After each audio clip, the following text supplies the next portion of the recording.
Bagong iki. Ngopo dadak diganti kowe? Lho, Petro kesel. Aku sing kudu ganti karo sampean. Sampean muni piye? Mang baleni. Sampean ngendika napa? Mang baleni. Lho, kowe malang krek ning ngarepe Baladewa. Kowe ora ngormati karo Baladewa. Kowe ora ngajeni karo Baladewa. Mbok anggap aku ki apa parat? Sik, Mas. Ngene ya, wong Jawa ki ana tetembungan, nek kowe kepengin diajeni ngajenono. Nek kowe kepengin dibasani basanono, nek kowe kepengin ditata kramani, kowe tata krama. Ana tetembungan, nek kowe ora gelem dijiwit aja jiwit, nek ora gelem ditabok aja nabok. Luar biasa rasane. Ha iya. Hah? Mula sampeyan iku kudune sajar ora sampeyan ae dhewe. Sampeyan ngune-uneke kula kewirangan. Kewirangan asli. Saiki arep ngopo? Taunana Windanana. Bagong ora bakal mundur yen to dikon bali. Barek apa jenenge kuwi? Jar kowe ora. Tru, nah aku rada kami sosolan gedhek cengele, Tru. Oh iya. Saiki kulino nek ngomong iso gedhek tok ora lancar. Oh iya. Mula utuh dina iki nganti sing jenenge kowe akon bali Bagong Tru. Taunana Windanana. Ora gelem mulih. Ora bakal aku omong karo Bapak Semar. Nek para Pandhawa kepai ora nggawa pustaka Jamus Kelima Sada, ora bakal bali. Tambah pepalange aja kok wujud manusa cengel aja ndas. Nek ndas edan aku ya ya. Taunana Windanana ora nadan dewa mudhun ning jagat dadi pepalange Bagong rawe-rawe tatat rawe tarandas malang-malang tak putung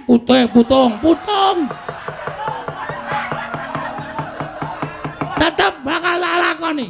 Lho, kowe nantang karo Baladewa. Apa kira-kira wani karo Baladewa?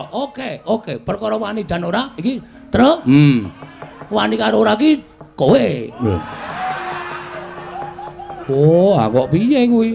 Aku wis nganu wis guluku wis lara ya, Tru. Kanggo bengok-bengok genti kuwi lho ta. Ora dirokoki ra ilang iki. Oh. Njaluk ora. Kari loro nggo nek mulih. Oh iya. Wah, ngirit banget iki. Nun sewu. Kula sing dadi wakile. Blas iki jajane iki rembukan apa to iki? Iki rembukan kok genti-genten iki piye karepe? Lah karena mungsuhe wong loro kok, Mas. Dadi aku kudu genti-genten. Ngene, pripun? Tak gawe sayembara napa? Sapa sing cilik gedene saka kulit ati dalem Baladewa? Menang Bayang Pustaka Jamus Kelima Sada. Nun. Sapa sing cilik gedene saka kulit ati dalem Baladewa? Menang Bayang Pustaka Jamus Kelima Sada. Muni piye, Tru? Sapa sing cilik gedene iso ngungkuli kadidyaning Baladewa menang Bayang Pustaka Jamus Kelima Sada. Tandhingi, Tru. Semangkean. Aja gawe sayembara, awak dhewe yang gawe sayembara. Sayembara mau apa le? Baladewa. Sapa sing cilik gedene iso ngungkuli kuwandane Petruk Bayangan Pustaka. Lha sik.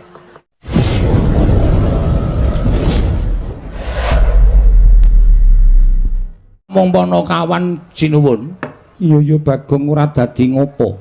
Ndak tampa sira ngaturake sembah. Pangestu Kutampanana. Kula pundi nggo jimat paripe ndayanana ing kasantosan. Iya, Panakawan Bagong Prayoga nunggonmu lenggah. Sampun boten kirang prayogi sinuwun. Petruk kantong bolong Pedhararja sapraptamu. Pangestunipun Sinundarawati wilujeng bekti kula kunjuk sinuwun. Iya Petruk ndak tampa. Pangestu Kutampanana ya Petruk. Nggih, kula pundi nggo jimat paripe. Panakawan Bagong Pedhararja sapraptamu. Sinuwun Ndarawati menika. Iya Bagong. Wah, nggih. Wilujeng den bekti kula kunjuk. Iya Bagong nak tampa Pangestu Kutampanana ya Panakawan. Kula pundi nggo jimat paripe ndayanana ing kasantosan. Petruk kantong bolong Pedhararja sapraptamu. Pangestunipun Ndara Baladewa wilujeng bekti kula kunjuk ya tak tampa. Bagong padha slamet. Pangestunipun Ndara Baladewa wilujeng bekti kula kunjuk ya tak tampa. Ning kejaba saka kuwi aku tak takon karo kowe Bagong. Wonten dawuh kowe iki wong tuwa apa bocah? Nun nggih tiyang sepuh. Nek wong tuwa lek mung ngabdine negara Ngamarta ki wis suwe apa durung? Walah wis ora iso diitung, Den. Lek kula ngabdi niku wiwit Ndara Pandhawa isih cilik ngantos Ndara Pandhawa saniki pun dewasa kula ngabdi Ndara Pandhawa. Mestine kowe ngerti tata krama. Ah mestine ngertos. Kena ngapa kowe sowan ratu ora laku dodok? Malah Yai Prabu Darmakusuma mbok jak salaman iki ambek ratu iki kancamu apa piye? Nah kuwi gong masalahe ning kono kuwi. Wong nek ora ngerti tata krama iki kaya ngono kuwi. Terus niki pripun? Nek pun kebacut kula ajak salaman pripun? Kudune kowe ngerti tata krama. Dikopati ladan para kawula liyane mbok menawa sowan marang Nalendra. Sowan Nalendra ki eneng tata kramane, eneng unggah-ungguhe, laku dodok nyembah. Arep dikaya ngapa? Kuwi Nalendra ingkang mangreh para kawula sanegara Ngamarta. Kuwi sesembahmu, kuwi junjunganmu. Oh nggih nyun ngapunten nek wonten lepate. Sesune ora dibaleni. Mboten. Kapok kowe. Mau rasah meluwe malah aman kok. Saiki melu dukane Ndara Baladewa. Kok sik aja ngono. Sinuwun Mandura ki duka terus aku muni nyuwun pangapunten ki maksudku wis ben gek lerem. Ning nek aku kon mangsuli dadi geger iki engko. Dadi geger mergane. Lho, dasarku ana. Dasarmu apa? Sinuwun Darmakusuma tak jak salaman ki ora gerah penggalihe, ora lara atine. Kok iso? Nuwun sewu sinuwun. Apa Bagong? Kula nyuwun ngapunten wau kula ming salaman ora dadi ngopo. Do krungu ora we? Ha. Iki tak teruske rame lho iki. Ning mergo aku ngajeni Kasunan Prabu Mandura, aku wegah teruske. Wis perkara diketok semene. Wong sing tak jak salaman kowe meneng wae, ora nesu kok. Wong kono-kono geger iki jane nuwun sewu, dheweke iki statuse apa ning Ngamarta? Gong wis. Wis kowe kok sing marai. Iya ning aku wis. Wis aku ora takon meneh. Dhek iki ya daya, aku ya daya, padha-padha entuk wedang segelas. Ngono lho. Tur panjenengane iki Nalendra Liyan Praja. Iki bosku, iki juraganku. Saben dina tak saben dina tak tutke. Wong dhek tak jak salamane ora masalah kok wong kono-kono geger. Kuwi lho sing tak ora tepati tak senengi. Dheweke ora ngerti piye to kedekatanku selama ini. Hah? Selama ini. Kuwale. Selama ini karo Sinuwun Prabu Darmakusuma. Nggih Den nggih. Iya Bagong. Sapa sing meteki sukune nek kesel? Oh, asu aku. Piye? Awang ora ngerti dumeh aku salaman kok ora. Iki lho, ratu sing ora tau kepengin disembahi kaya ngene iki. Mergo dhek sadar Sang Prabu Darmakusuma. Sang Prabu kuwi artinya pelayan. Dadi dhek sadar dadi ratu kuwi ora dadi sesembahan ning nglayani karo masyarakat. Ngono kuwi sing apik. Jejak salaman masyarakate ora masalah. Apa dumeh dadi ratu kudu sembah-sembah, kudu didok laku dodoki. Nek Sinuwun Darmakusuma sipate ora ngono. Nggih sinuwun nggih. Iya. Oh, wis. Koko Prabu? Nggih. Sampun to. Menjenengan menika ya senengane gawe perkara.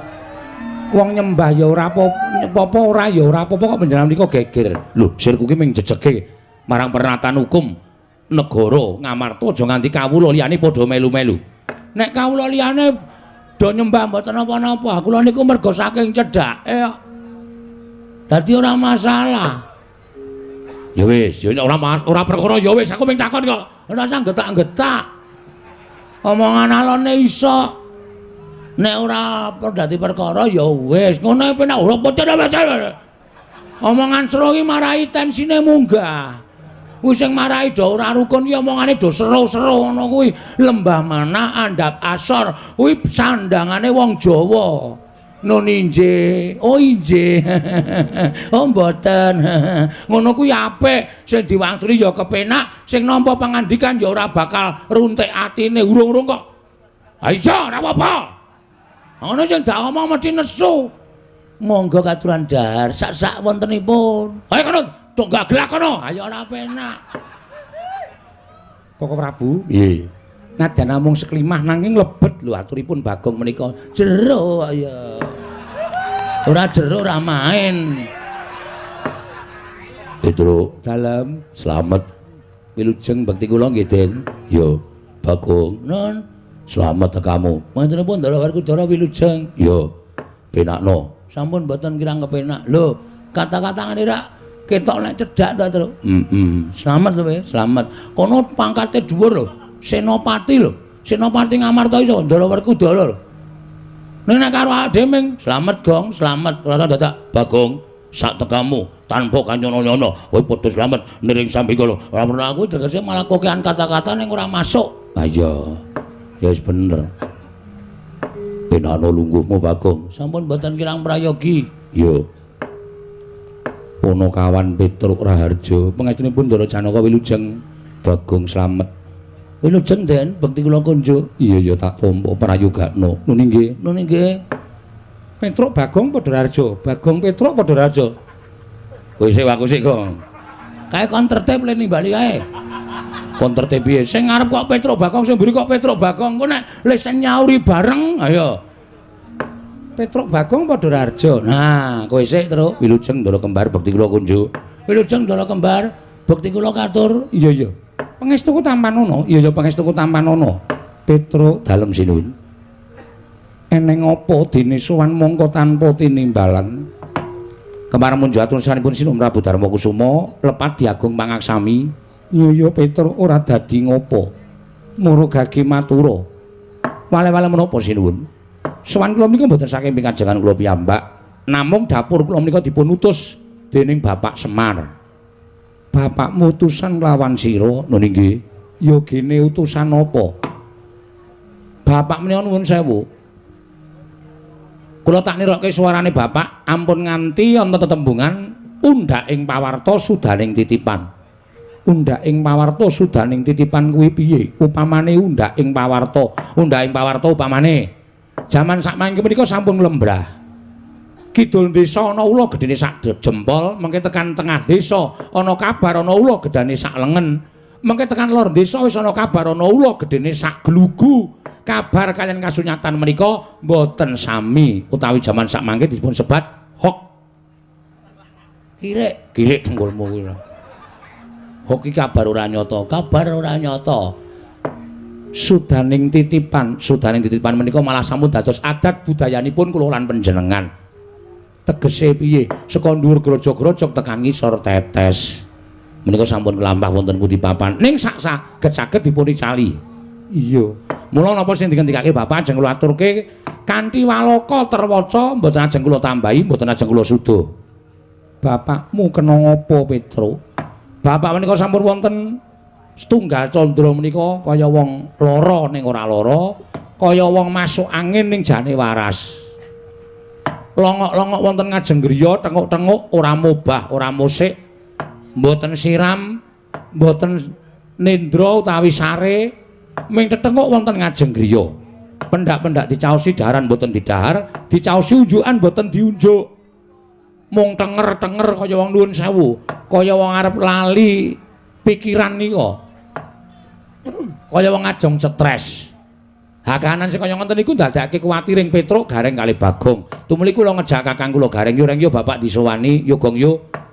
Wong telu sarujuk sowan kersanipun Bapak terus nyuwun prisa kalian Bapak, Pak, eneng apa? Bapak kok sedih iki jane mikir apa? Menggalih apa? Nek Bapak kuwi duwe pepinginan ngendika karo anak-anak. Merga wong urip ki cakra manggilingan, Pak. Nek bocah-bocah biyen isih cilik tok dulang, tok gula wentah, tok ajari omong, tok tetas supaya iso mlaku lan mlayu. Lah saiki Bapak ki wis sepuh dadi tanggungane anak. Nek anak wis do mentas kabeh. Mula nek Bapak duwe pepinginan kuwi Bapak paringa dawuh pengen apa kersane piye mengko anak-anak sing budidaya nyukupi apa sing dikeparengake dening Bapak. Bener Petruk nggih.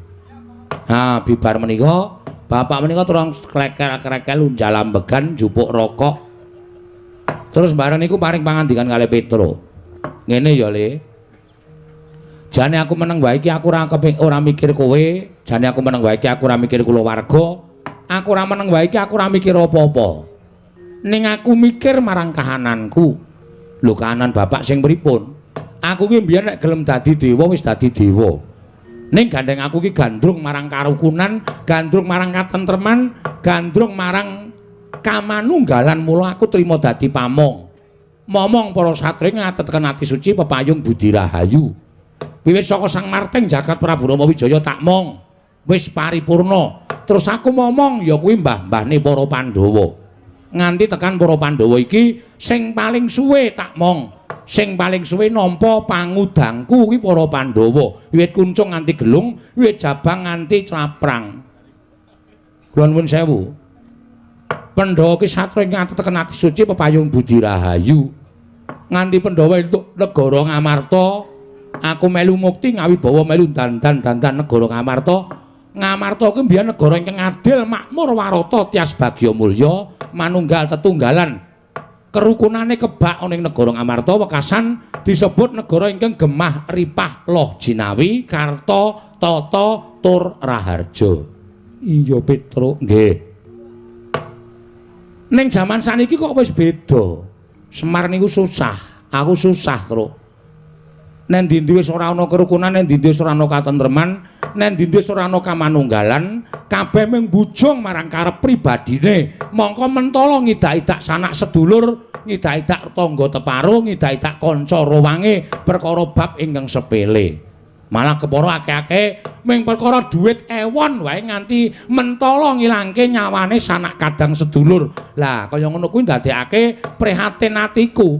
Mula Ngamarta ora tentrem, nek ndi regejegan, nek ndi padha bentak sirah, nek ndi padha tukar padu merga perkara bab ingkang sepele. Kahanan Ngamarta ning kaya ngene iki nek tak nengke wae ora nganti sak siring bawang, sak umuring jagung, sak uruping damar, Ngamarta ki bakal rubuh, remuk bubuk dadi rempon. Nek Ngamarta rusak, sing dicucuh sapa? Semar. Sing dilumputke sapa? Semar. Mula iki dadi tanggung jawabku. Ngamarta pengen tak pulihke meneh.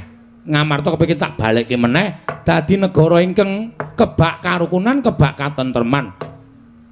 Kawulane padha urip matsinamatan daya dinayan tunggal cipta rasa karsa lan karyane. Ora nyawang bedaning panembah, ora nyawang bedaning kulit, ora nyawang bedaning tata basa, ning kabeh tetep manunggal tetunggalan sayuk rukun ngangkat negara Ngamarta. Niku karepe bapak. Mula aku pengen bangun kayangan. Lah bareng bapak ngendika kaya ngoten niku lho kaget. Bapak ki wong sekeng. Bapak ki wong ra duwe kok arep bangun kayangan ki mengko gek-gek njaluk bantuane anak-anak. Monggo uripe anak-anak ya ora urung pernah kok jaluki bantuan bapak ki mak rekoso to malahan. Ning sadurunge kula matur bapak wis ngendika kaya aja kaget. Aku bangun kayangan ki ora kok papan sing magrong-magrong. Dumadi saka jamrut hergeni mutiara mas kencana ora. Ning aku bangun kayangan iki pengen bangun papan sing uripe para menung titah mau embane kaya eneng kayangan. Kayangan iki kebak ing karukunan, kayangan iki kebak ing kamanunggalan, kayangan iki kebak tresna asih marang sak pepadane, kayangan iki ora ana rasa diya dineya, ora ana rasa memungsuhan, anane mung tetunggalan nyawiji. Tunggal tekad, tunggal sedya lan tunggal karsa. Menika gesang wonten ing kayangan. Lah aku pengen mujudake negara Ngamarta ki kawulane uripe kaya ngono kuwi, embane ana ing kayangan. Kula terus mathuk, Gareng ya cocok, Bagong ya gathuk. Lah terus pripun, Pak? Nek pancen pun niat kaya ngoten, syarate pripun, sranane pripun? Kowe tak kongkon. Aturana Pandhawa lenggah ing negara Ngamarta anu Karangkadempel. Aturana Pandhawa rawuh ning Karangkadempel sinambi mundi pustaka jamus miyang jimat kelima sada. Kok Pandhawa dadak rawuh teng Karangkadempel wigatose napa, Pak? Truk. Kawula butuh dibuyuki Barana Picis. Kawula ki ora butuh dibuyuki apa-apa, diwenehi derajat pangkat. Ning kawula ki butuh dicaketi rasane, butuh dikaruhke atine karo para pengarepe. Nek Pandhawa ki tansah cedhak karo para kawulane, ora mapan ana ing kutha Goro Karang Pradesan, nadyan ana ing Paredèn, ana ing pagunungan, dicedhaki rasane, ditanting atine, karepmu piye, sirmu ngopo, ayo to, tak tampa apa kambang gresahmu para kawula, niku kawula bakal percaya karo pengarepe. Nek pengarepe kaya ngoten niku kawula bakal sengkut gumregut bangun praja, bangun negara, mujudake negara ingkang adil, makmur, warata, tias bagya mulya. Ngoten. Mila sowan kula sinipun Prabu Darma Kusuma menika ujuping manah kula namung ngestu padha dawuhing Bapak Semar keparenga sinuwun Prabu sak kadang kadeyan kula dherekaken rawuh wonten ing Karang Kadempel sinambi mudi pustaka Jamus Klimasada ngrancakaken wewangunanipun Kyai Semar Badranaya anggenipun kepengin bangun kayangan wonten negari Ngamarta mriku supados mujudaken kawula ingkang adil makmur warata tas bagya mulya ayom ayem tentrem mboten wonten menapa-menapa cekap semanten atur kula kunduraken dhateng Pranatacara matur sembah nuwun. Pranatacarane sapa itu? Ah ora ono aku ya ming bangane keturahan omong aku nang pikiran ki turahe wis ngono kuwi kok. Petro dalem apa ingkang dadi panane bapakmu kuwi luhur. Nggih, kula dhewe ya kula niku purun diutus teng Amarta mergo kula pikir gayane bapak niku apik kok. Iya pancen bener Ponokawan. Nggih. Ning gandeng Pandhawa kuwi 5 cacahe. Nggih. Aku tak taren karo Werkudara Janaka lawan kembar dhisik. Oh, menika langkung prayogi. Mergi menapa-menapa niku dadipun rembag. Apa-apa menika dadipun rembag. Sampun ngantos mutusaken sawenehing bab menika namung panjenengan tok, mengke ndak mboten prayogi kedadosanipun. Ponokawan iya. Werkudara, nggih. Piye Dimas sira wis midhanget aturi Petruk? Miturut Dimas Werkudara piye? Wah, Petruk. Nun. Gegayuhane bapakmu wibak apik lan becik lan luhur. Mula kandha karo bapakmu. Yen pancen butuhake pabiya, aja saka bapakmu.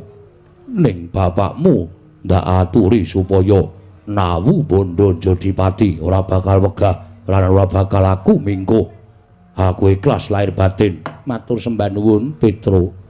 Apa yang dikarepake bapakmu matur marang Janaka mesti tak wujudi, Petruk. Wonten kasembatan gegayuhane bapakmu matur sembah nuwun. Petruk, apa yang dawuhake bapakmu aku sago. Petruk, apa yang dikendikake bapakmu aku bakal tumandang karya. Aku sago, Petruk. Ah, matur sembah nuwun. Lho Gong, kaya ngene iki lho. Wong ki nek pakartine apik tumindake becik, balesane ya mesti apik. Berarti sinuwun Ndara-ndara Pandhawa ki ora lali karo labuhane bapak ya, Tru? Ora. Nyatane apa sing dikersake bapak, Ndara-ndara Pandhawa langsung nyaguhi kaya ngene ora. Tentrem to. Awak dhewe dikongkon ya ora kangelan, awak dhewe tekan kene ya ora kersa. Ngerti-ngerti kondur bareng karo para Pandhawa. Petruk dalem nanging ewuh kaya pangrasaku. Lho sebabe sira ngerti dhewe Koko Prabu Ndarawati rawuh. Nggih. Iki uga bakal nyuwun ngampil pustaka Jamus Klimasada. Lho. Nun sewu. Sira Ndarawati rawuh niku ajeng nyuwun ngampil pustaka Jamus Klimasada. Iya, Petruk. Nun sewu kagem napa? Ndarawati ketaman pegebluk. Bisane waluya nirmala jati temah mulya yen to tinumbalan pustaka Jamus miyang jimat Klimasada. Mula rawing Koko Prabu iki nyuwun ngampil pustaka Jamus Klimasada kinarya tumbal wadaling negara, Petruk. Nun sewu lho, Den, nun sewu. Pustaka Jamus Klimasada menika panggesanganipun para Pandhawa. Pustaka Jamus Klimasada menika panggesanganipun para kawula sak negari Ngamarta. Menawi panjenengan Sinuwun Prabu Darmakusuma menika koncatan pustaka Jamus Klimasada menika nuwun sewu. Menika badhe apes kegiatanipun wong sing ora seneng karo Sinuwun Prabu Darmakusuma, wong sing ora seneng karo para Pandhawa, menika damel cintrakanipun Pandhawa, damel pejahing para Pandhawa, bebasanipun angel mijet wae ngranti suwe banyu sinaring. Kula nuwun sewu. Saniki pustaka Jamus Klimasada menika namung kinarya tumbal. Sing jeneng dienggo tumbal menika nuwun sewu apik-apike ming dipendhem niku ateges pusaka ora bali meneh marang praja Ngamarta, ateges Pandhawa kecalan pusaka pustaka Jamus Klimasada. Menika dipun penggalih. Ning nek panjenengan maringaken dhateng Petruk, kula wis matur, pustaka Jamus Klimasada mboten pisah kaliyan para Pandhawa amargi ndara-ndara kula Pandhawa diaturi rawuh teng Karang Kadempel, tegese pusaka aman. Tur sedaya menika gumantung dhateng panjenengan. Wong ingkang dados nalindra menika Sinuwun Prabu Darmakusuma, panjenengan dados nalindra nggih kula sumanggaaken anggenipun badhe paring purba wasesa. Paring Sinuwun Ndarawati kula ya kudu nampa upama panjenengan milih dipun beto dening Petruk sareng kaliyan para Pandhawa, Sinuwun Ndarawati kudune nampa. Menika sepisan. Iya, Petruk. Kula nuwun sewu. Kok kula kaya ora percaya ya nek Ndarawati ketamen pegebluk. Petruk nyatane mengkono. Mangke riyen. Merga saking perkara niku kudu dionceki, digelar lan digulung, diteliti aja nganti buntung tembe mburine. Lire piye dene sira matur kaya mengkono? Dasar kula wonten. Dasarmu apa, Petruk? Nuwun sewu. Ngendikaning para pinter, ngendikaning para sepuh, ngendikaning para ulah agama sing jeneng pegebluk tumama wonten sadengah papan menika ateges menika Gusti ingkang peparing. Mergi papan menika sampun boten saged dipun dandosi ya papane ya menungsane ora gelem manembah, menungsane ora gelem tumindak apik, menungsane tansah tumindak ala, menungsane tansah tumindak angkara. Mila papan menika tumuli dipun paringi pegebluk dening sing gawe jagat. Merga menika mujudaken ukumane sing gawe urip tumrap papan menika. Nika naminipun pagebluk. Iya Petro. Lah saniki nuwun sewu. Sing marahi kula ora percaya. Sing marahi kula tida-tida. Negara liyane ora ketaman pegebluk kok negara Ndrawati ketaman pegebluk. Pegebluk ora bakal pilih papan. Leres. Nek sing dadi ratu niku ratu lumrah. Ning nuwun sewu sing dadi ratu menika Nalendra sing ketitisan dewa.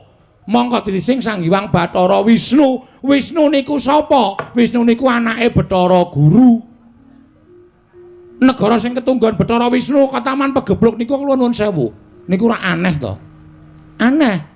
Merga upama ketaman pegebluk niku ya saora-orane negara Ngastina. Ngastina niku ratune jahat, nayakane jahat, punggawane padha elek.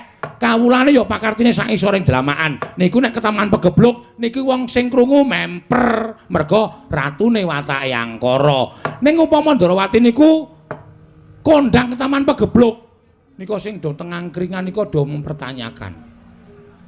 Lho kok iso? Padahal sing dadi ratu niku titicing Sang Hyang Bathara Wisnu lho. Kok iso? Mesti kata-kata kok iso niku mesti tukul teng mundi-mundi papan. Mokal. Lah kok iso karo mokal niku bakale tekan pundi-pundi. Ngoten. Mula kula nuwun sewu. Perkawis menika kedadipun pitang kanthi ingkang langkung prayogi. Mangke ndak boten sae kedadosanipun. Ingkang salajengipun kula nuwun sewu. Titising dewa dadi ratu ketaman pegebluk angka kalih nuwun sewu lho jinuwun.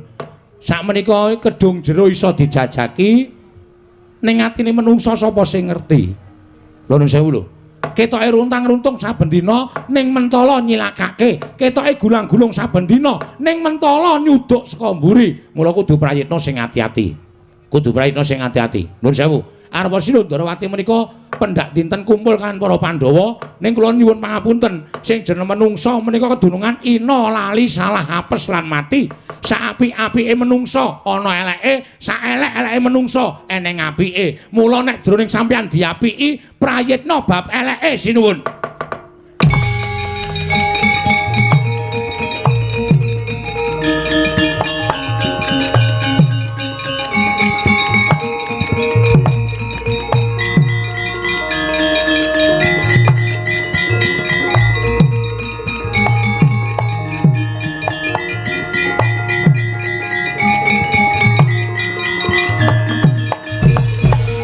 Manus maning jajalan sekurtane bawana iblis lanat. Petruk. Petruk Andopo. Wonten dawuh sinuwun. Kowe mau muni piye? Kowe mau muni piye? Ing ngatasé kowe menungsa, ing ngatasé kowe iki kawula, ing ngatasé kowe iki batur. Lah kok drangap-drangap pun sampun ngersani Kyai Prabu Darmakusuma. Malah aku ngerti. Cetha nggonmu matur marang Kyai Prabu Darmakusuma kowe ngias karo Ratu Ndrawati. Kowe ngias karo Kyai Prabu Ndrawati. Gong, ana sing nesu e. Ha piye wani ra kowe? Ayo iki ratu aku ming kawula. Ora masalah derajat lo pangkat, Tru. Ming gumantung wani apa ora nek cara aku ngono. Kowe kok mikir masalah derajat pangkat to? Derajat pangkat ki ming sanjangan to. Kowe karo Sinuwun Baladewa ki di mata Tuhan itu sama. Ora ana bedane ngono. Dadi nek kowe wani, dasarmu bener, ora masalah. Ora kualat ya, kualat ki panganan apa? Wong jeneng kono dadak kualat. Nek ana kualate sanggane. Rasa wedi, ayo waneni ya. Ya mau wis ngunek-unekke aku wis sore mau. Aku dunekke wong ora tata krama, dunekke wong ora ngerti unggah-ungguh. Ya kene Gede Mangsuli. Ya. Ngunek nesu tenan tandangane. Waduh. Wani apa kowe? Mbok menawa. Mbok menawa dengkulmu, mbok menawa ora. Aku gak angger kowe wani, aku wani, angger kowe wani, aku ora wani, aku melu-melu kok wonge. Oh iya. Guys, Mangsuli to? Ya. Nun sewu sinuwun. Panjenengan kok duka-duka kali kula. Mesine aku nesu karo kowe. Kowe ora ngerti tata krama, kowe ora ngerti unggah-ungguh, kowe ora ngilo karo derajatmu, kowe mengkere gedibal. Kowe suwane negara Ngamarta. Kowe butuh pustaka jamu jimat ki poso ora usah ngelek-elek karo Kyai Prabu Ndorowati. Padha-padha butuhke sing duwe wenang Kyai Prabu Darmakusuma. Arep diparingke Sira Prabu Ndorowati ya apik, diwenehke kowe ya apik. Lah nggih, niku adile teng riku niku. Terus kula tak takon, sampean kok muring-muring niku sampean muring-muring perkara apa? Hah? Muring-muring perkara apa? Muring-muring perkara apa, Bol? Lho. Bol sapa? Bol Dewa kowe. Hah? Wangsulan kowe. Wong muring-muring ki kena, nesu ora masalah. Ning ana masalahe.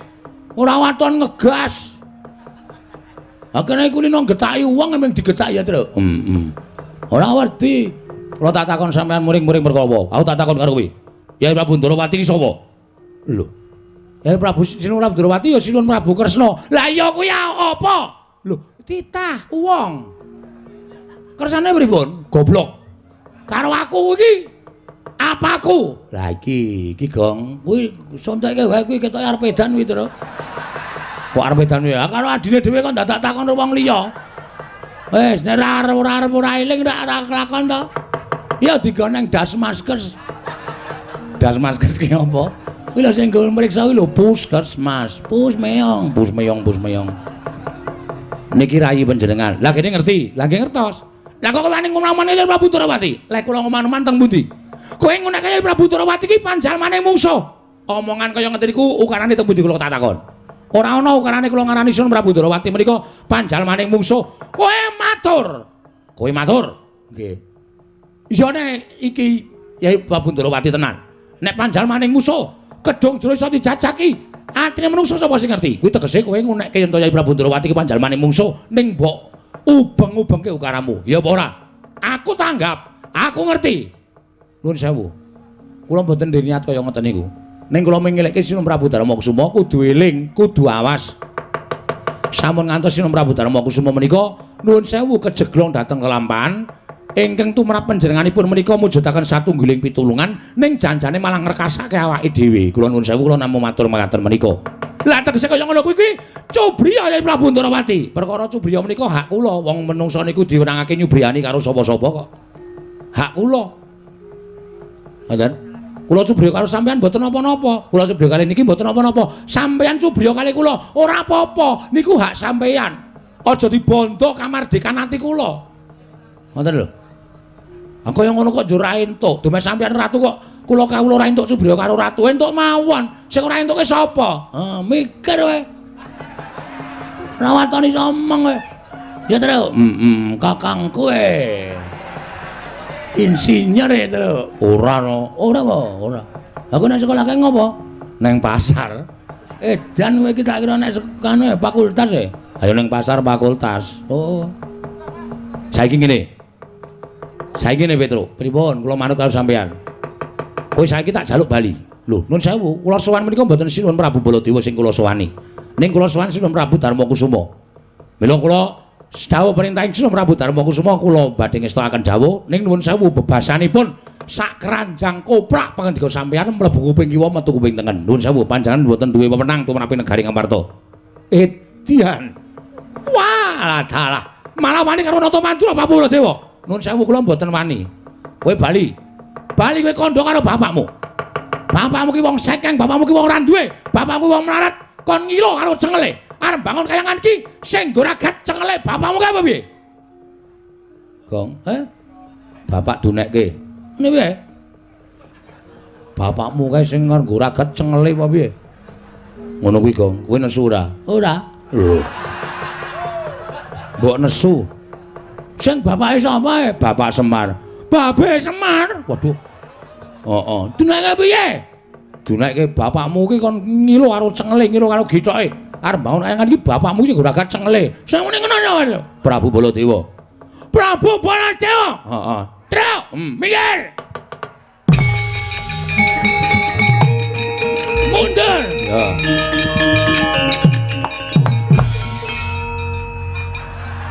Lho, iki piye to? Hah? Kowe iki ngopo nglakon aku mundur? Ngapa? Aku kok tengok kene iki apa? Aku ya mundur. Kok mundur apa? Wedi. Wong mau jarane kaya menang, Tru. Tenang, tenang. Nuwun sewu, Mas. Sampeyan omongane kok atos ya. Lho. Bagong iki. Heeh. Ngopo dadak diganti kowe? Lho, Petro kesel. Aku sing kudu ganti karo sampeyan. Sampeyan muni piye? Mang baleni. Sampeyan ngendika napa? Mang baleni. Lho, kowe malang krek ning ngarepe Baladewa. Kowe ora ngormati karo Baladewa. Kowe ora ngajeni karo Baladewa. Mbok anggap aku ki apa parat? Sik, Mas. Ngene ya, wong Jawa ki ana tetembungan, nek kowe kepengin diajeni ngajenono. Nek kowe kepengin dibasani basanono, nek kowe kepengin ditata kramani, kowe tata krama. Ana tetembungan, nek kowe ora gelem dijiwit aja jiwit, nek ora gelem ditabok aja nabok. Sampeyan wis ora ngajeni kok. Dapurmu kok tak ajeni, Bapak, Bapak. Kowe mau muni piye? Kowe mau muni piye, Tru? Iki mau muni piye, Tru? Lho. Aku iki kelingan ora, aku ora do makler mau. Ngene iki, muni ngene iki. Muni piye rada cecakne ya. Petro. Kowe bali yo. Omong karo bapakmu. Kon ngilo karo gitoke, kon ngilo karo cengele. Bapakmu kok bangun kayangan ki. Bapakmu ki gablek apa? Sing nggo mbayar cengele kae apa piye? Dian. Aduh. Enggak kuat aku, Tru. Nek enggak kuat nesu, Kong. Aku nek ora kuat semaput e. Padune arep mundur. Anjur semaput ora. Muni ngono kuwi. Edan tenan Baladewa, Baladewa. Aku tak takon karo kowe. Ora basa barang. Tuwa aku mbangane kowe. Aku wis dolan-dolan ngepit, kowe iki urung lair, Bol. Adi aku ora basa karo kowe ora masalah. Sing tak basani apa? Mekutamu kuwi. Sing tak basani apa? Derajatmu kuwi. Percuma nek kowe ora ngajari karo kawula kaya ngene iki. Kae do keplok ngapa, Tru? Seneng karo omonganmu. Omong ngono kon ngijoli dhuwit wae. Oh ya. Ngijoli dhuwit wae ora. Keploki nek ora ana apa-apane percuma. Sadar ora kowe? Hah? Walah, Baladewa, Baladewa. Barang saiki kowe nganggo mekutha, kowe nganggo bintang nang pundak, kowe nganggo derajat pangkat blas. Kowe ora ngajeni wong-wong sing kaya aku ngene iki. Kowe ora kelingan. Uripmu mbiyen endi? Uripmu nang Widara Kandang. Kowe dititipke karo Demang Sagopa karo bapakmu Prabu Basudewa. Mergo jaman Semarawardi pateni karo Kangsa. Ngerti kaya ngono mbiyen tak keke Kangsa main modar. Ngerti nek sifatmu kaya ngono lho. Aku sing nutup-nutupi nek prajurite Kangsa goleki sampean, aku sing nutup-nutupi nganti totoh nyawa. Ning tekan semene apa? Kowe tau ngekai aku apa? Terus Kong terus. Ayo, semangkean ora. Kowe iki mbiyen cilik-cilikane ya nyunggi garu, nyunggi luku, nggawa kebo ngluku ning sawah. Sikilmu ya gupak blethokan. Kowe iki ya mbiyen wong desa.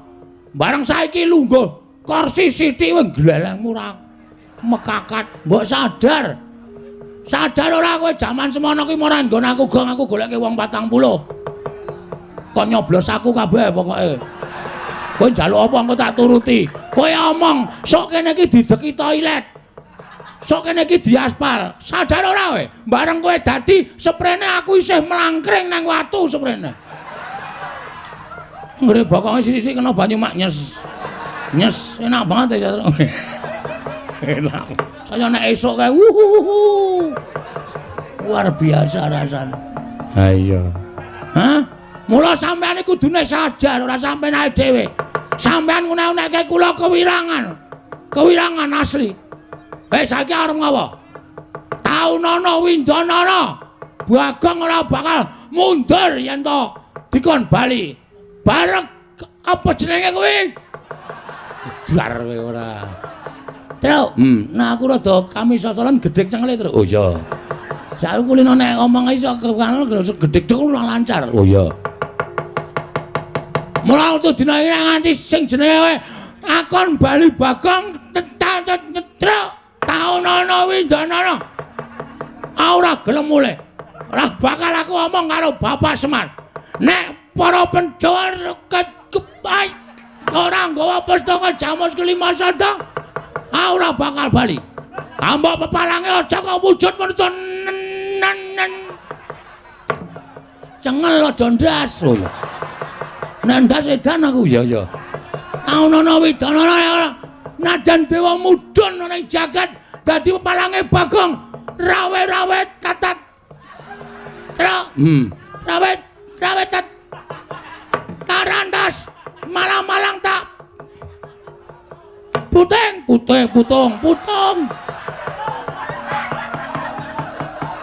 tetep bakal lakoni. Lho, kowe nantang karo Baladewa. Apa kira-kira wani karo Baladewa? Oke, perkara wani dan ora iki, Truk. Wani karo ora iki kowe. Oh, kok piye kuwi? Aku wis nganu wis guluku wis lara ya, Truk. Anggo bengok-bengok genti kowe lho ta. Ora dirokoki ra ilang iki. Oh. Njaluk ora. Kari loro nggo nang mulih. Oh iya. Wah, ngirit banget iki. Nun sewu. Kula sing dadi wakile. Blas iki jajane iki rembukan apa to iki? Iki rembukan kok genti-genten iki piye karepe? Lah karo mungsuhe wong loro kok, Mas. Dadi aku kudu genti-genten. Ngene, pripun? Tak gawe sayembara napa? Sapa sing cilik gedene saka ulikan tendane menurut yo? Menang boyo pustaka Jamus Kelima Sada. Nun. Sapa sing cilik gedene saka ulikan tendane Baladewa? Menang boyo pustaka Jamus Kelima Sada. Muni piye, Truk? Sapa sing cilik gedene iso ngungkuli kadidaning Baladewa menang boyong pustaka Jamus Kelima Sada. Tandhingi, Truk. Semangkean. Aja gawe sayembara, awak dhewe gawe sayembara. Sayembara mau apa le? Baladewa. Sapa sing cilik gedene iso ngungkuli kuwandane Petruk bayangan pustaka. Lha sik. Kok aku? Aku seneng ngarep kok. Wah, kowe iki cilaka ora. Aku ora melu apa-apa kok. Ngoten sayembarane. Yo, iso ngelake aku boyongan pustaka Jamus Kelima Sada. Saniki, yo, metu njaba, Mas. Sampeyan aja gleleng. Kula arep pamingpana kawan metu njaba. Truk. Aku metu njero ya. Oh ya sakaremu aku tak metu njaba. Metu njaba. Ayo, glandang mengko legane.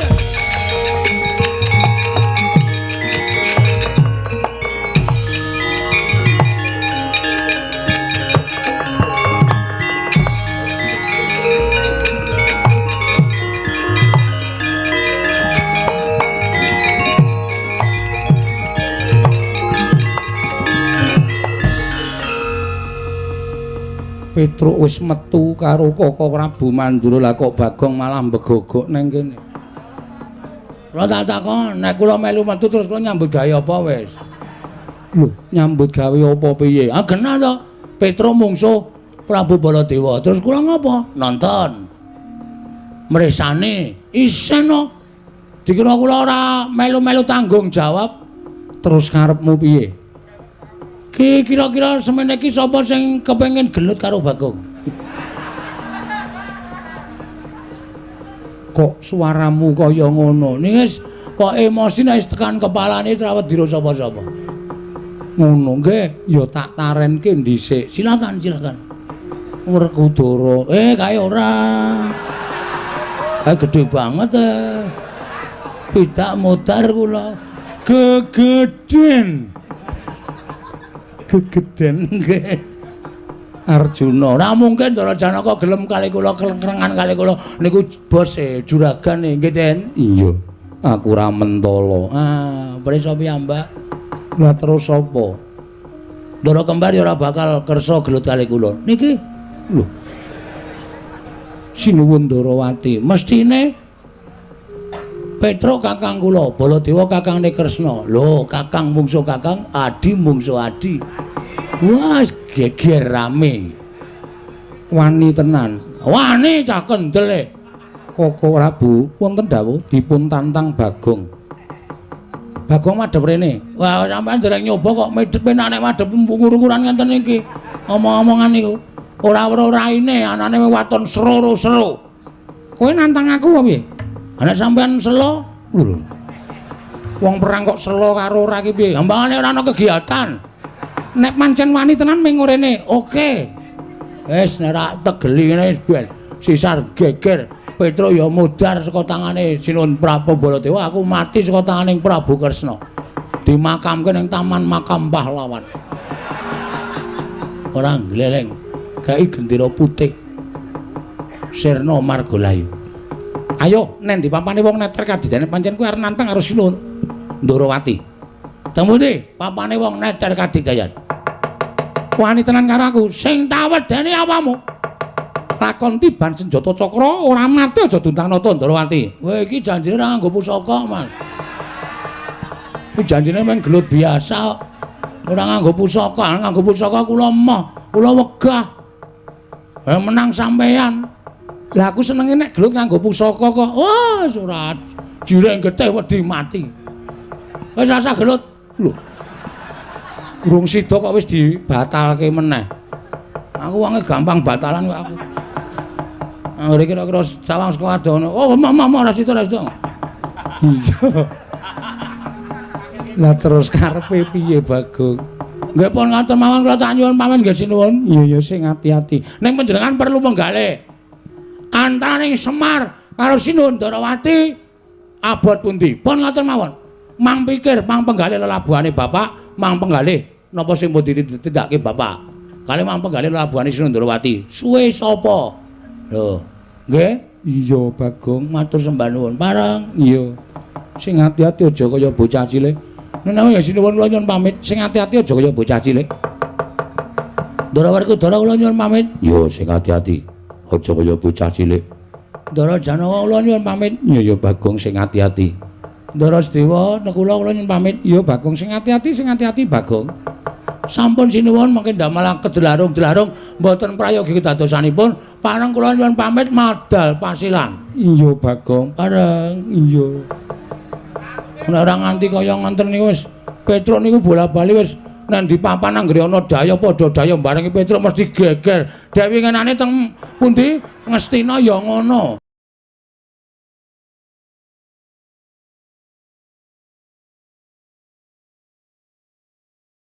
Mangan karo Durna kula ya semelang. Ning Untung ya iso dicandhet arang cah nika wis waton iso waton ming gegaran kendel cok. Iya. Pun nggih? Iya Bagong sing ati-ati. Pun Den? Iya sing ati-ati. Lho pamit nggih Bos. Iya sing ati-ati. Bareng Den, iya sing ati-ati Bagong, iya sing ati-ati. Aku balise ya 6. Nggih. Nomormu ijek sik mbiyen to? Tasih. Tak hubungi kok ora tau iso. WA aku ora nyemplung WA-mu. Nggih. Pun ngoten mawon kula tak medal jawi. Iya sing ati-ati Bagong. Jan aku gumon tenan. Mau ya wis tak jawel mau nika. Aja wani karo Sinuwun Mandura. Ning ngeyel Petruk ki anggere emosi niku angel dikendhaleni. Kula-kula niku nganti sok judeg nek dikongkon bapak karo Petruk jane kula emoh. Ning gandeng bawane tresna karo Petruk. Nggih to? Iya. Pun nggih, Sen? Iya sing ati. Bareng iya sing ati. Kula nyuwun pamit nggih. Iya sing ati-ati. Kula nyuwun pamit lho. Iya sing ati-ati. Iya sing ati-ati kok. Iya bagus sing ati-ati. Nggih, wis ati-ati. Wah, wis ngono wae ah. Ndak selak kesuwen iki. Wis jam yamene ora gek rampung-rampule jejer. Lho nika. Petruk malah pun gawa glugu nika. Napa mboten nyemelangi? Endi Bagong nika? Wah niki nek mboten ndang kula cegat Sinuwun Mandura iso digebuki nganggo glugu ale Petruk. Sing ati-ati. Parang nyuwun pamit Sinuwun. Iya Bagong sing ati-ati. Pun nggih Den? Iya. Pun nggih. Iya sing ati-ati. Ndara nyuwun pamit. Iya sing ati-ati.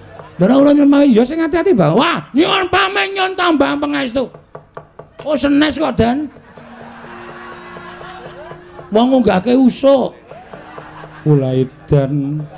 Nggih, pun nggih? Iya. Pun ya, mbuh, ya. Ya etae dipamiti ora lahir batin to. Kowe pamit kok bola-bali? Pamit bola-bali. Kok ora tanggap to iki? Semelangku. Kula niku le semelang kuwatir nek kula mungkur dirasani. Sing ngrasani sapa? Sampean-sampean niku. Le ngrasani piye? Aduh, Bagong mau kok urung tak kei dit. Enggak ya. Ada. Ayo. Arep guyu, ayo. Aku ngguyu ki mergo roh polahmu. Wong kok iso wae ming arep njaluk duit kok trobos kono trobos kene. Carane dhewe-dhewe. Sing arep ngrasani iki ya sapa? Wong ora ana wong ngrasani kok. Ora gara lho. Ora. Oh ya wis. Pun sekecake ora ndek perasaan. Ora ngrasani blas wis ora ndek perasaan. Menengo wae ku anggere bali dene tak dupake. Bocah kandhanane ngeyel batur kok wangkale ra jamak-jamak. Yayi, kula wonten dawuh. Sapengeripun Bagong liwat ana kula madal waselan kepareng paduka badhe menapa? Wis bisa paring pepadang tumrap penggalihipun Kakang. Gandeng iki wanci bedhug. Munggah papan panembah nyembah marang sing gawe urip ana ing wanci bedhug. Sawise kuwi aja medhun saka sanggar pelanggatan nanging ngagungna asmaning Gusti nyebuta asmane sing gawe kuwasa sarta sing gawe jagat marambah makaping-kaping. Aku percaya Gusti bakal paring kepadang marang barep kakangku. Dimas kadangipun Kakang ora nyono babar pisan kuwi ingkang wigati lan tumapun Kakang ingkang paling becik. Ing mengkono bubarna kang padha sibu jeneng pun Kakang kundur ngedaton. Yo ngestake dawuh kaya wis ora ana dawuh maneh Dimas Haryo Werkudara. Ki sing diarani kriwikan dadi grojogan geguyon dadi tangisan le. Ketoke kaya mengejak gojek ning kok Sinuwun Mandura kok kaya tenanan karo awake dhewe. Kowe aja nganggep nek Sinuwun Mandura ki gojek. Arep kae pepunden, arep kae ki bendara ning arang-arang ketemu karo awake dhewe. Tur kae mbelani Sinuwun Darawati ya tenanan. Mula nek Sinuwun Mandura wis sumbar nganake sayembara, wis saguh ngleboni sayembara ya dilakoni, Tru. Nek perkara leku gelut karo Sinuwun Prabu Mandura aku ora masalah. Terus ning ana sing aku sajake kaya wedi nglakoni lakon iki, Gong. Kok wedi apa? Sinuwun Mandura nglumpukke anak-anak Pandhawa. Ndara Garukaca, Ndara Antarja, Ndara Antasena. Dikandhani mbok menawa ling ngendikake Kuntul dikandhake bak dandang dikandhake Kuntul. Tegese lelakon kasunyatan dikandhake ora nyata. Wekasan sing dadi punjering keluputan awake dhewe. Terus anak-anak Pandhawa do ngoyak karo awake dhewe merga wis padha diseni swara karo Sinuwun Mandura. Piye? Jajari nek kaya ngono kuwi. Mung awake dhewe ora Sinuwun Mandura ning Ndara Antarja, Ndara Garukaca, Ndara Antasena. Monggo kuwi pepundhene awake dhewe, kuwi anak-anak Pandhawa. Ngene Tru saiki. Nek mitrataku lho, ya. Nek mitrataku saiki ngene wae. Terus piye karepmu? Bangane awake dhewe kalah diajar karo anak-anak Pandhawa sing jeneng cacing kepidak menungsa ngolet kuwi ora ngrasake lara ning butuh males. Ha iya, terus nek kowe arep dikapak-kapake aja gelem mergo awake dhewe madeg ana ing bebener. Benere awake dhewe mbelani bapak. Wis ngono wae. Sapa wae sing arep mulasara karo awake dhewe, sapa sing arep gendak sikara karo awake dhewe kudu wani. Sing maju anak-anak Pandhawa ki justru kuwi. Kuwi anak-anak kemarin sore to? Ha iya. Anak-anak wingi sore Gatut kanca Antarja karo awake dhewe dibanding kaya dhewe buyute awake dhewe. Arwane awake dhewe iki dhek ora iso mikir wae piye. Nek kira-kira arep nyekel karo awake dhewe, wani rasa semelang. Oh iya. Apa jare? Nek nganti awake dhewe mati, wong urip sing dinteni apa aku tak takon. Hah? Wong urip semene akeh iki mung do antri modar. Asline ngono kuwi. Tur mati urip ki gumantung karo sing gawe jagat. Mati urip ora gumantung karo Ndara Garukaca, Ndara Antarja, Ndara Antasena. Ning mati urip gumantung karo sing gawe urip. Ha ta? Heeh. Isa kowe musuh Ndara Garukaca, Ndara Antarja, Ndara Sena, kowe perang karo nom-noman Ngamarta menang lho ora gleleng. Ning ketoke kok ora mungkin ya, Gong. Sing ngomong ora mungkin sapa? Wong ki anggere wani budidaya apapun itu iso terjadi. Ya wis, aku manut karo kowe. Oke. Nek do tekan kene kira-kira arep ngajar karo awake dhewe, krubut loro. Oke, siap. Tenanan lho Gong iki. Asli aku ora goro. Aku nek kene iki sik aku tak ganti. Ya. Ora ganti sing ngene iki. Wah nganggo training tok. Iki nggo pencak ora beres. Oh ya. Wis pokoke kowe rasa semerang. Aku nek ganti kathok abang ngene iki asli aku mengci ngarep nguyuh. Lho. Tak kira nek arep perang ora. Dadepi tra aja semerang. Ya manut karo kowe Gong. Oke.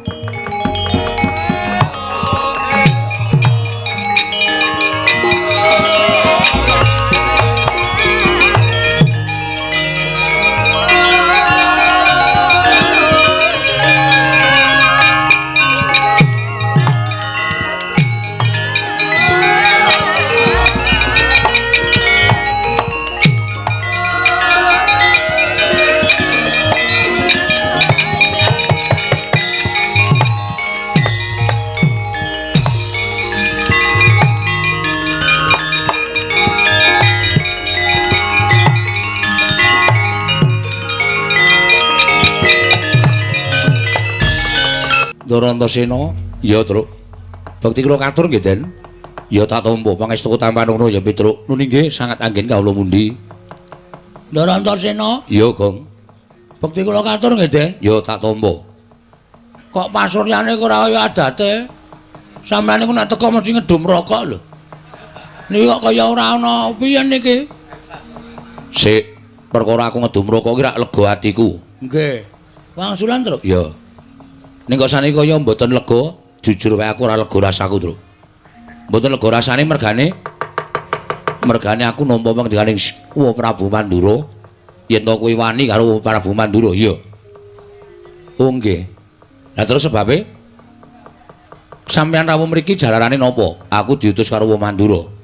Ken nyekel kowe. Nyekel pripun? Tak bondo, tanganmu tak krincung sikilmu. Tak leboke pakunjaran. Kok iso? Kok iso, Anta? Anta sapa? Antasena kuwi. Kok kula aja dilebokke pakunjaran niku lak salah kula napa? Nek kula melakukan penipuan, perjudian, penusukan, niku sampean nyekel kula ora masalah. Ha kula niku ora nglakoni napa-napa arep dirangket. Kowe wani karo Siwa Mandura, ya to, Truk? Ya to, Gong? Kowe wani karo pepunden padha karo kowe nampa keluputan. Kowe gawe isin pepunden Pandhawa. Kowe gawe wirang pepunden Pandhawa.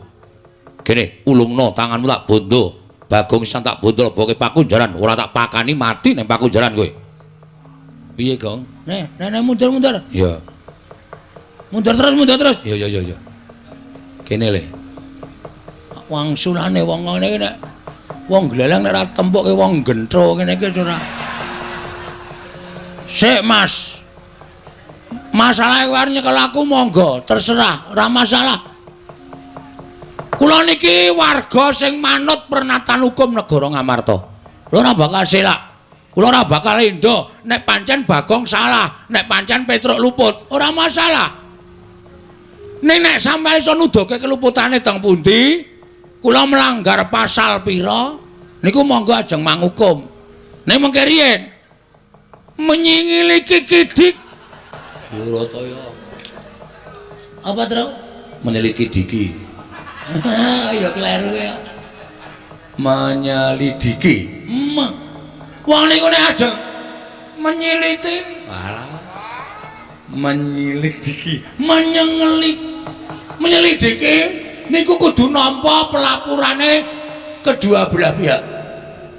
Ngoten. Sampeyan entuk pelapurane Sinuwun Prabu Mandura, monggo. Ning sampeyan kudu takon karo aku. Janjane lara-larae apa? Piye? Ngono. Ora kok nampa pelapurane kono terus kono dicekel, kene dibingkem ra entuk omong. Adil macam apa itu? Nah, ngono kuwi kok. Meneng kowe, men ora usah cerewet. Yo, saya aku tak takon karo kowe. Takono.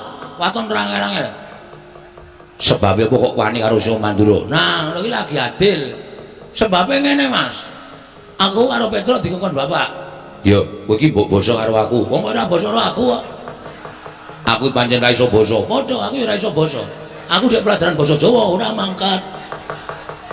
Wah, ngayani ra Jawa. Meneng wae to? Yo. Aku dikongkon bapak. Yo. Kon sowan ning negara Ngamarta. Apa? Apa to wigatine? Ya kuwi mung dikongkon supaya mboyong para Pandhawa rawuh ning Karang Kadempel. Sebabe bapak arep bangun kayangan. Dudu papan sing magrong-magrong kaya kayangan dudu. Ning bangun morale para kawula sak negara Ngamarta supaya uripe ana ing kayangan kebak karukunan lan katentreman. Paham? Terus syaratnya siji. Syaratnya siji, aku kudu mboyong para Pandhawa. Mboyong para Pandhawa. Sinambi mundi pustaka Jamus Myang Jimat kelima sada. Terus rawuh Prabu Kresna ya ngendikake nek arep mboyong pustaka Jamus kelima sada dienggo tumbal wadaling negara Ndarawati mergo Ndarawati ketaman pegeblok. Sampai di situ aku curiga.